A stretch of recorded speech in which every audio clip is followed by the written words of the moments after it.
आजकल हर पेरेंट का सपना है हमारा बच्चा बड़ी से बड़ी कंपनी में जॉब करे, हमारे बच्चे का बड़ा से बड़ा बहुत बड़ा पैकेज हो, हमारे बच्चा लग्जरियस गाड़ियों के अंदर घूमे और हमारे बच्चा फाइनेंशियली बहुत स्ट्रांग होना चाहिए। दूसरी चीज़ों में मानव स्तर के अंदर हो, चाहे शिक्षा का स्तर हो, चाहे और भी कोई स्तर हो, उसमें चाहे कैसा भी हो, लेकिन हमारे बच्चों का फाइनेंशियल स्तर बहुत अच्छा होना चाहिए और हम जो हमारे बच्चों की लाइफ जो है वो लग्जरियस होनी चाहिए। ये उद्देश्य है मेन। ये भी मैं बता दूं कि ये किस वजह से होता है। उनको अपने स्टेटस स्टेटस आप देखिए, बोलने में स्टेटस हम बोलते हैं, किसी का स्टेटस कैसा है, उसका स्टेटस कैसा है, क्या मतलब होता है स्टेटस का? स्टेट जो हम बोलते हैं बार बार और उसको सुधारना चाहते हैं, लोगों के सामने शो ऑफ करना चाहते हैं। स्टेटस का मतलब होता है औकात। स्टेटस का मतलब होता है हमारी हैसियत। वो कैसी है हमारी? इंसान की औकात सिर्फ और सिर्फ पैसों से होती है, गाड़ी बंगले इनसे होती है। वो उसका आप देखिए कि उसका स्तर क्या है, उसकी मानसिकता कैसी है, वो कोई नहीं देखता। मैंने देखे हैं इतनी उच्च स्तरीय शिक्षा ग्रहण किए हुए बच्चे बड़ी से बड़ी कंपनी के अंदर जॉब करते हैं और उनके लाखों के पैकेज होते हैं और बड़ी से बड़ी महंगी से महंगी करोड़ों की गाड़ियों में वो आते जाते हैं। लेकिन जब वो गपशप मारते हैं फ्रेंड्स के साथ में या कैंटीन में बैठते हैं तो वो गालियों का प्रयोग करते हैं। आपस में इंग्लिश में, वो हिंदी में ना देके इंग्लिश में गाली देते हैं आपस में। अब मुझे ये थोड़ी सी बात समझनी होगी। कोई सोशल मीडिया के ऊपर बहुत से इतने समझदार लोग हैं, मुझे ये समझा दे, वो बेस्ट फ्रेंड्स हैं।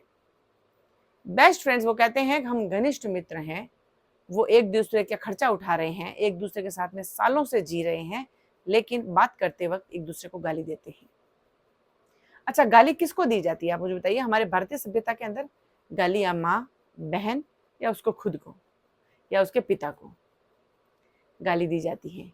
अब मुझे थोड़ा सा आप लोग ये बता दीजिए, जो हाई क्वालिटी जो लोग हैं या कहते हैं कि बहुत उच्च स्तरीय जिसने शिक्षा ग्रहण की है, मुझे थोड़ा सा ये समझाएं कि जब वो अपने आप को एक दूसरे का बेस्ट फ्रेंड्स बताते हैं और वही बेस्ट फ्रेंड्स आपकी माँ को, आपकी बहन को, आपके पिता को या आपको खुद को गाली दे रहे हैं, तो वो कैसे फ्रेंड्स हो सकते हैं? मित्रता की क्या पहचान होती है? मित्र तो अपने बेस्ट फ्रेंड के औकात के लिए, हैसियत के लिए या उसकी रेपुटेशन के लिए मर मिटते हैं। वही दोस्त आपको गाली दे रहे हैं और आपको कुछ समझ में नहीं आता कि ये किस प्रकार की मानसिकता है और कैसे हमारे दोस्त हैं जो हमारी ही माँ बहन को गाली दे रहे हैं। मैंने कॉमनली नहीं, ऐसे मतलब बहुत लोगों को देखा है। आप देखिए कि डबल डबल फेसेस लोग हैं। एवरीबडी जो हैं वो डबल फेस हैं। आप देखिए, जब लोगों के सामने, जब मीडिया के सामने, जब सोशल मीडिया के ऊपर कैमरे के सामने जब वो आएंगे, इतनी तमीज से बात करेंगे, इतने वो मतलब लगे आपको एजुकेटेड लगेंगे और उनके अंदर इतने एटिकेट्स लगेंगे कि इनसे ज्यादा सभ्य तो कोई हो ही नहीं सकता। लेकिन उनकी पर्सनल लाइफ आप देखिए, उनके बोलने का तरीका देखिए, उनकी लैंग्वेज देखिए, हमारे देख सुन के हम कानों के कहते हैं कि पर्दे फट जाते हैं कि इस तरीके से वो लैंग्वेज यूज करते हैं। मैं तो सीधा टॉपिक पे आके बात करती हूँ कि आपको क्या लगता है, हम लोग जो ग्रुप में बैठ के बातें करते हैं और एक दूसरे को गाली देते हैं, ये कैसी सभ्यता है? ये क्या मान है आपका कि आपके सामने आपकी जन्म देने वाली माँ को गाली दी जा रही है, आप एक कोख में लोटे हैं, उसी बहन को गाली दी जा रही है और वो आपके बेस्ट फ्रेंड्स हैं। आप मूल्यों को समझिए, आप थोड़े से अपने संस्कारों पे जाइए, अपनी संस्कृति पे जाइए। हम जिस संस्कृति से बिलोंग करते हैं वहां पे शब्दों का उच्चारण बहुत ही सोच समझ कर किया जाता है। आजकल छोटा सा बच्चा, मैं देखती हूँ छोटे छोटे बच्चे घरों में गाली देते हैं और घर वाले बड़े खिलखिला के हंसते हैं, बोलते हैं देखो उसने तुतलाती जबान में गाली दी है। गाली आपकी माँ बहन की आपको गाली दी है और आप बड़े ठाके लगा के हंस रहे हैं। वही बच्चा बड़े होके आपके सामने गाली देता है, उस समय आपको लगता है कि ये गाली कैसे बोल सकता है? कहाँ से सीखी बच्चे ने गाली? घर से सीखी। चीजें समझनी जरूरी हैं। ये छोटे छोटे एलिमेंट्स जो हैं, हमारे जीवन के छोटे छोटे कंटेंट जो है ना, ये आगे जाके बहुत बड़े इश्यू बन रहे हैं, ये बहुत ज्यादा प्रॉब्लमेटिक बन रहे हैं, ये बहुत ज्यादा हमारा मानवीय स्तर गिरा रहे हैं। हमें सोचनी समझनी होगी, क्योंकि जो फ्रेंड, बेस्ट फ्रेंड तो छोड़िए, जो फ्रेंड की लिस्ट में भी आ गया वो कभी भी अपशब्द आपके सामने यूज नहीं कर सकता, और स्पेशली फॉर यू।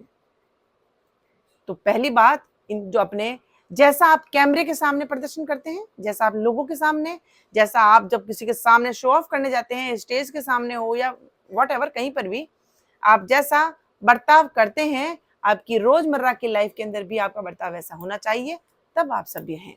वरना आप घर में एक तरीके से कुछ, घर में कुछ भी बोल रहे हो, बाहर जाके आप सभ्य बन रहे हो, आप डबल फेसेस लोग हो, आप डबल माइंडेड लोग हो। और डबल माइंडेड लोग कैसे अच्छा हो सकता है, और कैसे उसका मानवीय और कैसे उसके मूल्य सुधर सकते हैं।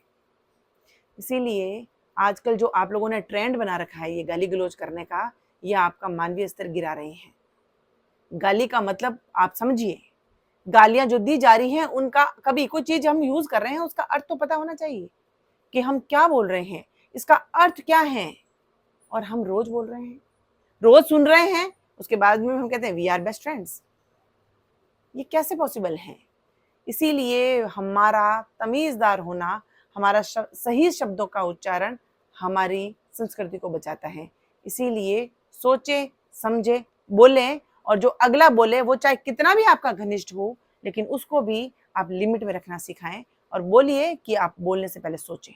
आप अगर मेरे फ्रेंड्स हैं तो आप बोलने की तमीज रखें, क्योंकि ये बहुत जरूरी है। क्योंकि गाली आपको, आपके पेरेंट्स को दी जाती है, वो कभी आपका दोस्त नहीं हो सकता। हो सकता है कि आप लोग गौर नहीं करते हो, लेकिन ये गौर करने की बात है। आप नहीं करोगे, कोई और गौर करेगा, लेकिन गौर करने की बात तो है। इसीलिए उसको वहीं रोक दीजिए जो आपके पेरेंट्स तक जाता है, या फिर जो आपकी मर्यादाओं को छूने की कोशिश करता है, जो आपके मान सम्मान से खेलने की कोशिश करता है। ये ठीक नहीं है।